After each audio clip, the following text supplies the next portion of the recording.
Արմավիրի մարզի Փարաքար խոշորացված համայնքում կիրակին ակտիվ էր, ինչպես հայտնի է մարտի 30-ին Գյումրին և Փարաքարը համայնքի ղեկավար էին ընտրում։ Փարաքարում ընտրապայքարին մասնակցում էր 4 կուսակցություն, քաղաքացիական պայմանագիրը, որի ընտրական ցուցակը գլխավորում էր Լյուդվիգ Գյուլնազարյանը, ընդդիմադիր միասնություն դաշինքը, Վալոդիա Գրիգորյանի գլխավորությամբ, ազգային առաջընթաց կուսակցությունը Դավիթ Մինասյանի գլխավորությամբ և Կայունություն կուսակցությունը, որի ցուցակը գլխավորում էր Գոռ Սարիբեկյանը։ Առավոտից Փարաքարում մասնակցության աննախադեպ ցուցանիշ արձանագրվեց։ Ժամը 8-ից ոնց որ սահմանված է կարգը սկսել է ընտրությունը, հոսքը մինչև այս պահը բավականին արագ է, չկար մինչև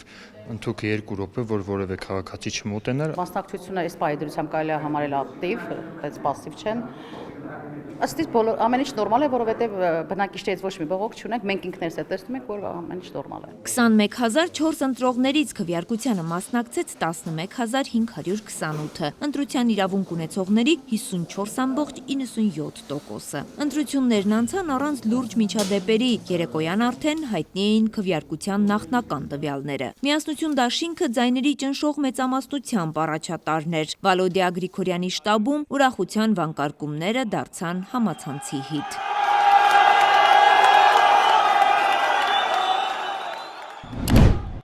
Ըստ կենտրոնական ընտրական հանձնաժողովի ներկայացրած տվյալների Փարաքարում պատկերը հետևյալն է։ Քաղաքացիական պայմանագիր կուսակցություն 3669 ձայն, միասնություն կուսակցությունների դաշինք 6508 ձայն, ազգային առաջընթաց կուսակցություն 900 ձայն, Կայունություն կուսակցություն 426 ձայն։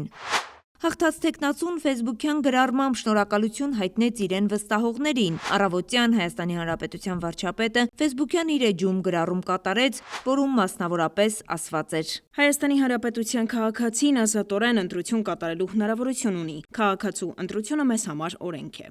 Արևիկ Սարդարյան, Արմալուր։